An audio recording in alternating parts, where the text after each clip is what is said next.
ବାତ୍ୟା, ବନ୍ୟା ଅବା ଦୁର୍ବିପାକ ସବୁ ସମୟରେ ଯେତେବେଳେ କୌଣସି ଖବରଟିଏ ଲୋକମାନେ ଶୁଣନ୍ତି, ବାତ୍ୟା ଆସୁଛି, ବନ୍ୟା ଆସୁଛି ବା କୌଣସି ଗୋଟେ ମହାମାରୀ ମାଡ଼ି ଆସୁଛି, ସମସ୍ତେ କିଛି ନା କିଛି ଘର ଜିନିଷ କିଣିବା ପାଇଁ ବଜାରକୁ ଧାଇଁଥାନ୍ତି। ଭରସା ଥାଏ ସେ ଦୋକାନୀ ମାନଙ୍କ ଉପରେ ଯେ ସେ ଠିକ ଉଚିତ ଦାମ ନେଇ ଜିନିଷ ପ୍ରଦାନ କରିବେ। କିନ୍ତୁ ଆଜି ଅଭିଯୋଗ ଆସିଛି ସେଇ ବ୍ୟବସାୟୀ ମାନଙ୍କ ନାଁରେ, ଯୋଉମାନଙ୍କୁ କୁହାଯାଉଛି କଳା ବଜାରର ଗନ୍ତାଘର। ସେମାନେ ଯେତିକି ଆବଶ୍ୟକ ତାଠୁ ଅଧିକା ଦରଦାମରେ ବିକୁଛନ୍ତି, ଯାହା ଫଳରେ କି ଖାଉଟି ହନ୍ତସନ୍ତ ହଉଛନ୍ତି। ଆଜି ଆମ ସହିତ ସେଇଭଳି ଜଣେ ବ୍ୟବସାୟ ଅଛନ୍ତି ବା ଦୋକାନୀ, ଜଣେ ପରିବା ବ୍ୟବସାୟୀ ଅଛନ୍ତି, ଯାହାଙ୍କ ନାଁରେ ଅଭିଯୋଗ ଆସିଛି ଯିଏକି କଳା ବଜାରୀ କରନ୍ତି। ତାଙ୍କ ନାଁ ହଉଛି ସାଧୁ ବେହେରା। ଜଗତସିଂହପୁର ଜିଲ୍ଲାର ଚେକାମଳ ଗାଁରେ ତାଙ୍କର ଘର। ତାଙ୍କୁ ଆମ ଓଡ଼ିଆ ଗଳ୍ପ ୟୁଟ୍ୟୁବ ଚ୍ୟାନେଲ ତରଫରୁ ଡକାଯାଇଛି। ଆପଣଙ୍କ ନାଁ ସାଧୁ ବେହେରା? ହଁ, ସାଧୁ ବେହେରା, ଜଗତସିଂହପୁର ଜିଲ୍ଲା ଚେକାମଳ ହଉଛି ମୋ ଚେକାମଳ ଗାଁ।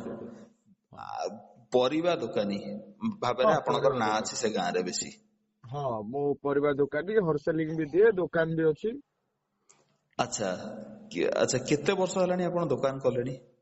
ଏଇଟା ମାନେ ଆରମ୍ଭ ହୋଇଥିଲା 2010ରେ।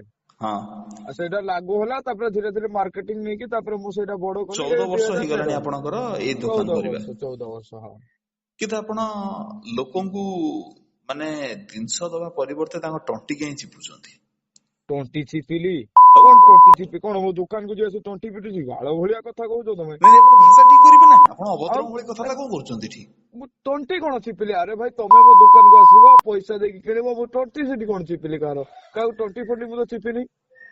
ଆପଣ ଯେତିକି ଦର ଦାମ, ହଁ, ତାଠୁ ଅଧିକା ଦାମରେ ଲୋକଙ୍କୁ ନା, ତମ କହିବା କଥା ଚଢା ଦରରେ କାହିଁକି ହଁ, ଚଢା ବିକୁଛନ୍ତି? ଦର କାହିଁ ଆପଣ କାହିଁ ବିକିବେ କାହିଁକି? ଆମର ତ ନିୟମ ନାହିଁ ତମେ ସେଟା। ଶୁଣ, ତମକୁ ଯେତିକି ଆବଶ୍ୟକ ତମେ ସେତିକି ନ ନେଇ କାହିଁକି ନେବ ଅଧିକ? ସିଏ ତାଙ୍କ ଘର ଜିନିଷ ସିଏ ତାଙ୍କର ନେଲେ ଅଧିକା, ଆପଣଙ୍କର ଅସୁବିଧା। ଆପଣ ଅଧିକା ନେବେ? ଆରେ ଭାଇ, ଅଧିକା ନେଉଛନ୍ତି ଠିକ କଥା, ପୁଣି ରିଟର୍ନ କାହିଁକି କରୁଛନ୍ତି? ମାନେ ଗୋଟେ ଦେଖନ୍ତୁ, ଏଇଟା ବେଶୀ ହଉଛି ଏବେ, ଏ ଭୋଜି ବାହାଘରରେ ସେମାନେ ଲିଷ୍ଟ ଦେବେ, ଜିନିଷ ଦେବ, ହଁ, ତାପରେ ସେ କହିବେ ଭାଇ ଯୋଉ ଜିନିଷ ଆମେ ନେଉଛୁ, ଜିନିଷ ବଳିଲେ ତାହା ରିଟର୍ନ ହବ କି ନାହିଁ? ତ ସେଇ ଜିନିଷ ଯୋଉ ରିଟର୍ନ ହବ, ମୁଁ କଣ ପୁଣି ସେ ମୁଁ ଯୋଉଠୁ ଆଣିଥିବି ତାକୁ ସେଇଠିକୁ ରିଟର୍ନ କରିବି? ଏଇଟା କୋଉ ସାର୍ କଣ କହିବି ଆଉ? ନାଇଁ, ଆପଣ ଟିକେ ଉତ୍ତେଜିତ ହୁଅନ୍ତୁନି। ଆପଣ ଆମ ସହିତ ଭଦ୍ର ଭାବେ କଥାବାର୍ତ୍ତା କରନ୍ତୁ। ଆପଣ ଯେତେବେଳେ ଦୋକାନକୁ କୋଉ ଗରାଖ ଆସୁଛନ୍ତି, ହଁ, ଆପଣ ତାକୁ କହୁଛନ୍ତି, ଯଦି ଥରେ ଏଇଥର କିଛି ମାସ ତଳେ ଗୋଟେ ବାତ୍ୟା ହେଇଥିଲା, ବାତ୍ୟା, ହଁ ହଁ ହଁ, ବାତ୍ୟା ହେଇଥିଲା, ହାଇନା ଥିଲା ସେ ବାତ୍ୟାର ନାଁ। ହଁ ସେ ହଁ ହଁ ବାତ୍ୟା ସମୟରେ କିଛି ଲୋକ ଆପଣଙ୍କ ଦୋକାନକୁ ଯାଇଥିଲେ, ହେଲା, ହଁ, ସାମାନ ନେବା ପାଇଁ, ସବୁ ସାମାନ ନବା ପାଇଁ। ବାତ୍ୟା ସେମାନେ ଆବଶ୍ୟକ ଯୋଉଟା, ହଁ, ବାତ୍ୟା ଆବଶ୍ୟକ ସାମାନ ଯୋଉଟା ସେମାନେ ନେବାକୁ ଆସିଥିଲେ। ହଁ, ଯେତେବେଳେ ସେ ସାମାନ କିଣିଲେ, ଆପଣ ତାକୁ ହଁ, କହିଲେ ବାତ୍ୟା ପାଇଁ ସଞ୍ଚିବାକୁ ନଉଛ ନା ପୁଅ ବାହାଘର ଭୋଜି କରିବା ପାଇଁ ନଉଛ? ଏ କଥାର ଉତ୍ତର ଦିଅନ୍ତୁ ଆପଣ। ଆରେ ଭାଇ ଶୁଣ, 3 ଦିନ ଗୋଟେ ବାତ୍ୟା ହବ, 3 ଦିନ ବାତ୍ୟା ହଉଛି, ହେଲା। ହଁ, ଅତି ତମେ ବେଶୀରେ 1 କି 2 ଦିନ ବି ରହୁଛି। ଗୋଟେ କି ଅତି ବି ହେଲା 3 ଧର, ସେ ପାଗ ଫାଗ ଧରିକି 3 ହେଲା। ହଁ, ସେମାନେ କୋଉ ଭଳିଆ ଲିଷ୍ଟ ଦେଇଥିଲେ ଜାଣିଛ? ଚାଉଳ 40 କିଲୋ, 40 କିଲୋ କଣ? ଗୋଟେ ଲୋକର 40 କିଲୋ ତ କିଛି ଦରକାର ବି ନାହିଁ। ଆରେ ଭାଇ, ତାଙ୍କର ଲିଷ୍ଟ, ମୁଁ ସେଇ ଲିଷ୍ଟ କହିଲା ବେଳକୁ ମତେ ସମୟ ହବନି। ଯାହା ଲିଷ୍ଟ ମୁଁ ଖାଲି ବଜେଟ ଟା ତାଙ୍କୁ କହୁଛି, ତାଙ୍କର ଯୋଉ ସାମାନ ନେଲେ, ଡାଲି, ଚାଉଳ, ଘିଅ, ଏ ସବୁ ଇତ୍ୟାଦି, ହଁ, ଟୋଟାଲ ବଜେଟ ହେଇଥିବ 15,000 ଟଙ୍କା। ଭାଇ ତମେ 3 ଦିନରେ କଣ 15,000 କରିବ? ମତେ ସେ ଉଲ୍ଟା କହିଛି, ତମେ ଦୋକାନ ଦେଇଛ, ତମେ ଯାହା ମାଗିବ ତାହା ଦବ, ଆଉ ରିଟର୍ନ କଲେ ପୁଣି ମୁଁ ଚଢା ଦରରେ ବିକିବି। ସେଇଟା କହିବାକୁ ତମର କଣ କାଟୁଛି? ଆଚ୍ଛା, ଆଉ ଗୋଟେ କଥା ବି ମିଳିଛି, ଆପଣ ଯେତେବେଳେ ଦୋକାନରେ ଆସି ଗରାଖ ମାନେ ଠିଆ ହଉଛନ୍ତି ଜିନିଷ ପତ୍ର ନେବା ପାଇଁ, ଆପଣ ଚିଡି ଯାଉଛନ୍ତି, କହୁଛନ୍ତି ଅଭଦ୍ର ଭଳି ଏଠି ନ ହେଇକି ଚୁପଚାପ ଯେମିତି ଠିଆ ହବା କଥା ଠିଆନ୍ତୁ। ଅଭଦ୍ର ଭଳିଆ କଣ? ଜିନିଷ ତ ଜଣେ ନବା ପାଇଁ ଶୁଣ, ଚିଡିବିନି ମୁଁ। ତମେ ଗୋଟେ ଜିନିଷ ମାଗିଲ, ମୁଁ ଦଉଛି, ସେ କହିବ ଭାଇ ମତେ ଏଇଟା ଦେ, ସେଇଟା ଦେ। କଣ ବେ, ମୋର 50ଟି ହାତ ଅଛି କି ମୁଁ ଦେବି? ମୁଁ 2ଟା ହାତ, ତମେ ୱେଟ୍ ନାଇଁ, କରିବ ଗରାଖ ମାନେ ବି ଟିକେ ଧୈର୍ଯ୍ୟ ଧରିବା ଉଚିତ। ଏଇଟା ବି ମେଡିକାଲ ନାଇଁ, କୁ ସତ ଗଲେ, କଥା, ଗରାଖ ମାନେ ବି ଟିକେ ଧୈର୍ଯ୍ୟ ହଁ, ଧରିବା ଉଚିତ। ତମେ ମେଡିକାଲ କୁ ଗଲେ ଧୈର୍ଯ୍ୟ, ପୁଣି ମତେ ଶୋଧନ୍ତି, ଜାଣିଛ? ହଁ, ଆପଣ ବି ଏଇ କଥା ବି ଅଭିଯୋଗ ଆସିଛି, ଏ କଥାରେ ଆପଣ ବି ଶୋଧିଛନ୍ତି କିଛି। କୁହନ୍ତି ମୋ ପାଟି ଖୋଲିଲା ମାନେ ଆପଣ ମାନେ କାନରେ ହାତ ଦେଇ ଠିଆ ହେବେ। ଆପଣ ଅଭାଷା ଭାଷା ବି କୁହନ୍ତି ବୋଲି ଏଇଟା ଅଭିଯୋଗ ଆସିଛି। କାନରେ ହାତ ନାହିଁ, ଅଲରେଡି ସେ କାନରେ ହାତ ଦିଅନ୍ତି। ମାନେ କଣ ହଉଛି, ଗୋଟେ ଲୁହାର ଗୋଟେ ମୁଣ୍ଡ ତାତିଲେ ତା ଆଉ ମୁଣ୍ଡ ଗୋଟେ ତାତିବ ନା? ଆଚ୍ଛା, ବେୟା ଭଳିଆ କଥା କଣ ତମେ କହୁଛ? ନାଇଁ ଆପଣ ଏଠି ଆପଣ ଦୋକାନରେ କହିପାରିବେ, ଏଠି ସେଗୁଡା କହିପାରିବେନି। ଏଇଟା ତମେ କଣ, ତମେ ବି ଗୋଟେ ଗରାଖ ନା, ତମେ କିଣିକି ଖାଉନ, ତମେ ଦୋକାନ ଦେଇଛ। ନାଇଁ କିଣିକି ଖାଇଲେ ବି ଆମର ଯେତିକି ଆମେ ଆବଶ୍ୟକ ସେତିକି କିଣୁ, ଆମେ ଯେତିକି ବାସ୍ ସେଇଟା ତମେ କିଣ, ତମେ କାହିଁକି ନେବ, ତମେ ସେଇଟା ନେବ ପୁଣି ସେଇଟା ତମେ ରିଟର୍ନ କରିବ, ପୁଣି ରିଟର୍ନ କରେ ମୁଁ କଣ ସେ ମାଲ ଗୋଦାମକୁ ସେଇଟା ପୁଣି ମୁଁ ରିଟର୍ନ କରିବାକୁ ଯିବି। ଆଚ୍ଛା ଆପଣ ଆଉ ଗୋଟେ କିଛି ଅଭିଯୋଗ ଆସିଛି, କିଛି ଥରେ ଗୋଟେ ଲୋକଟେ ଆପଣଙ୍କ ଦୋକାନକୁ ଗଲା ହଁ ଗୋଟେ ଜିନିଷ ଆଣିବା ପାଇଁ, ହଁ ଆଳୁ କିଣିଲା କିଲୋଟେ ବୋଧେ କିଣିଛି, ହଁ ଆପଣ ତାକୁ କହିଲେ 80 ଟଙ୍କା ନଦେଲେ ବ୍ୟାଗ ନେଇପାରିବୁନି। ଆରେ ଆଳୁ ତ ଆପଣ ମାନଙ୍କୁ କୁହାଯାଇଛି, ମାନେ ଆପଣଙ୍କର ଯେ ଖାଦ୍ୟ ବିଭାଗର ଯୋଗାଣ ମାନେ ମନ୍ତ୍ରୀ ଯିଏ ଅଛନ୍ତି ସିଏ ତ କହିଛନ୍ତି ଯେ ଆପଣ କମ ଦାମରେ ବିକି, ଆପଣ 80 ଟଙ୍କା କଣ ପାଇଁ କଲେ? 80 ଟଙ୍କା ବେପାରଟେ କରିବ, ତମେ ଲାଭ ନହେଲେ ବେପାର କରିବ। ଆଉ ଯଦି ତମେ ଆଳୁ ନେବନି କି ଗାଣ୍ଡି ମୋ ଦୋକାନକୁ କାହିଁ ଆସୁଛ ମାନେ ତମେ? ଆପଣ ଭାଷା ଠିକ କରି କଥାବାର୍ତ୍ତା କରନ୍ତୁ, ଆପଣଙ୍କୁ କଣ ଭଦ୍ରାମୀ କଣ ଆପଣଙ୍କ ଭାଷା ବାପା ମା ଖରାପ କଲି? ଶିଖିନାହାନ୍ତି ନା କଣ? ଏଇଟା କିଛି ନୁହେଁ, ଏଇଟା ଅକ୍ଷର ଆରମ୍ଭ କରିକି ମୁଁ ଯେତେବେଳେ ଇଂଲିଶ କହିବି ABCD ସେତେବେଳେ ତମେ ନାଇଁ ବୁଝିବ। ଆପଣ ଅଭଦ୍ର ଭଳି କଥାବାର୍ତ୍ତା କରିପାରିବେନି, ଆଉ ୟୁଟ୍ୟୁବ ଚ୍ୟାନେଲ ଏକା। ଅଭଦ୍ର ତ ଯୋଉ ଚ୍ୟାନେଲ ହବ, ତମ ଭଳିଆ ୟୁଟ୍ୟୁବ ଚ୍ୟାନେଲ ବହୁତ ଦେଖିଛି ମୁଁ ହଁ ହେଲା। ଆପଣ ଆଉ ଗୋଟେ କଥା ବି ଭୁଲ କରିଛନ୍ତି, ସିଏ ଯଦି 80 ଟଙ୍କା ଜଣେ କଣ ପାଇଁ ଦବ ଆଳୁ? ଆପଣ ହଁ ଆପଣଙ୍କୁ ତ ସରକାର କହିଛନ୍ତି ଆପଣ 35 ରୁ 40 ଭିତରେ ବିକିବେ, 80 ଟଙ୍କା କିଏ ଆପଣଙ୍କୁ ଅଧିକାର ଦେଲା? ଆମର ଏଇ କିଛି ଦିନ ଭିତରେ ଆଳୁ ଦର ବା ଆଳୁ ପାଇଁ ଯୋଉ ଚାଲିଥିଲା ବିବାଦ ତୁମେ ଜାଣିଛ। ହଁ ପଶ୍ଚିମବଙ୍ଗରେ 50ଟା ଟ୍ରକ୍ ଅଟକେଇ ଦେଇଥିଲେ। ଠିକ ଅଛି, ତ ଆମେ ଯଦି ଆଳୁ ତମକୁ 80 ଟଙ୍କା ଦେଲେ ବାଧୁଛି, ତମେ ନ ଖାଅ, ତମେ 5 ପାଇବାକୁ ଯାଇ 25 ଧର, ଆମର କଣ ଅଛି? ହଁ ତାପରେ ଆପଣ କହୁଛନ୍ତି ଯେ ଆମେ ଯେତେବେଳେ ଦଉଛୁ, ଆମେ ଯେତେବେଳେ ସେଠି ଟଙ୍କା ଦେଇକି ଆଣୁଛୁ, ଆମେ ପୁଣି ଆମ ଫାଇଦା ଉଠେଇବୁ ନା ନାଇଁ? ଆପଣ ଏମିତି କେତେ ଟଙ୍କାରେ କିଣୁଛନ୍ତି କି? ଯେତେ ଟଙ୍କା ବେପାରଟେ କରୁଛ କଣ ଲାଭ ମିଳିବନି? ତମେ ଯୋଉ ଏଇ ଯୋଉ ଓକିଲାତି କରୁଛ, ତମକୁ କଣ ତମ ଦରମା ଦଉନାହାନ୍ତି? ତମକୁ ବିନା ନାଇଁ ଦରମାରେ ତମେ ଚାକିରି କରୁଛ, ମୁଁ କଣ ଦେଖିବ। ଯେତିକି ଆମେ ଯେତିକି କେସ୍ ଲଢିବୁ ସେତିକି ଦରମା ପାଉଛୁ, ଆମକୁ ହଁ ତାଠୁ ଅଧିକା? ସେଇଟା, ତମ ଭଳି ଓକିଲ ମାନେ ଦରମା ବାହାରେ ବି ଯିଏ ଯୋଉ କେସ୍ ଲଢୁଛନ୍ତି ତାଙ୍କଠୁ ବି ତମେ ପକେଟ ମାର୍କ ନାଇଁ ଆଦାୟ ଆପଣ କରୁଛ ସେମିତି ହେଲା। କହିପାରିବେନି, ଆପଣଙ୍କ ପାଇଁ ପ୍ରମାଣ କିଛି ଅଛି କି? ଆପଣ ସେମିତି ପ୍ରମାଣ କହିପାରିବେନି। କିଛି ନଥିଲେ ଲୋକ ଯାହା ଆଇନ, ଆରେ ଭାଇ ଆଇନ ଯୋଉଠି, ଏଇ ଦେଶ ଏମିତି ଯୋଉଠି କି ଆଇନ ଅନ୍ଧ ମୁକ ପ୍ରଶାସନ ହେଲା, ଆଉ ଅଧିକ କିଛି କହୁନି। ହଁ ଆଉ ଗୋଟେ ହଁ କଥା, ଏ ଅଭିଯୋଗଟା ବି ଆପଣଙ୍କ ନାଁରେ ଆସିଛି। ହଁ କିଛି ଲୋକ ଯେତେବେଳେ ଜିନିଷ ପତ୍ର କିଣିବାକୁ ଯାଉଛନ୍ତି, ହଁ ସେଠି ଆପଣ କିଛି ଟୋକା ଠିଆ କରିଛନ୍ତି, ଯୋଉମାନେ କହୁଛନ୍ତି ଯେ ଆମ ଭାଇ ଯେତିକି ଦର ଦାମ ରେ କହିବ, ତାପରେ ଯୋଉ ଭାଷା ଲଗେଇବା କଥା ଲଗାଉଛନ୍ତି, ଯୋଉ ମାନେ କୋଉ ଲଗେଇଛନ୍ତି ଗୋଟେ ଭାଷା? ୱାର୍ଡ ନ ନବ, ମାନେ ସେତିକି ଦରଦାମ ଦେଇକି ଯଦି ନ ନବ, ଏଇଠି ମୁଣ୍ଡ ଟା ରଖିଦେଇ ଯିବ।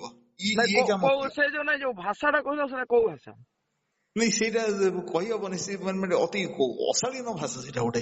ହଁ ତମେ ଯଦି କହିବ, ମୁଁ କହିଦଉଛି କୋଉ ଭାଷା କହିଥିଲି। କଣ କହିଥିଲେ ସେମାନେ ସେଠି?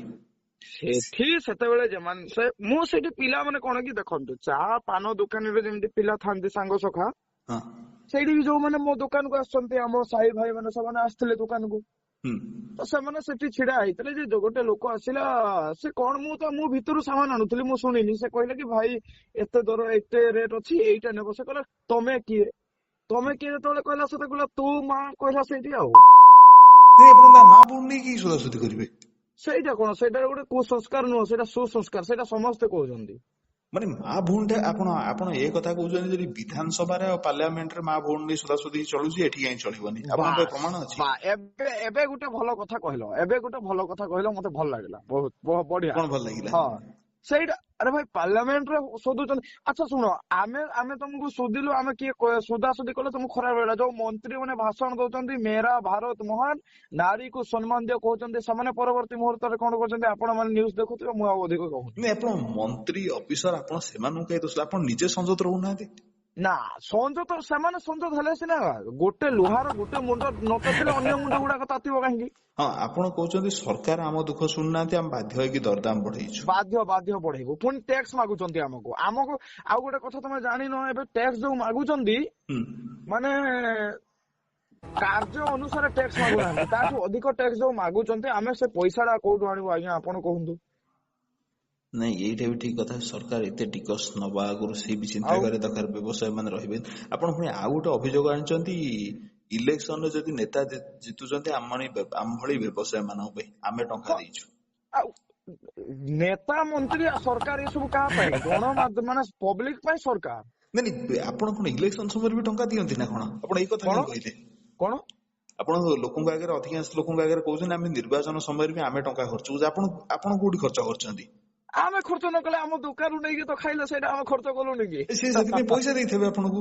ପଇସା ସେ ଟାଇମରେ ମୁଁ ଟିକେ କମ ଦରରେ ଦିଏ ଜିନିଷ, ମାନେ ପିଲା ଜାଣିକି ଜିନିଷ ଦିଏ। ମାନେ ଯିଏ ଜିତିବ ସେ ଆମ ଅଣ୍ଡରରେ ରହିବ। ହଁ ସେ ରହିବ ଆଉ, ସେ ଆମ ଦୋକାନ ତା ପାଇଁ ବଢିବ, ତାର ସବୁ କଷ୍ଟମର ଆମ ଦୋକାନକୁ ଆସିବେ, ନହେଲେ ମୁଣ୍ଡ ଗୋଡେଇବି ନହେଲେ।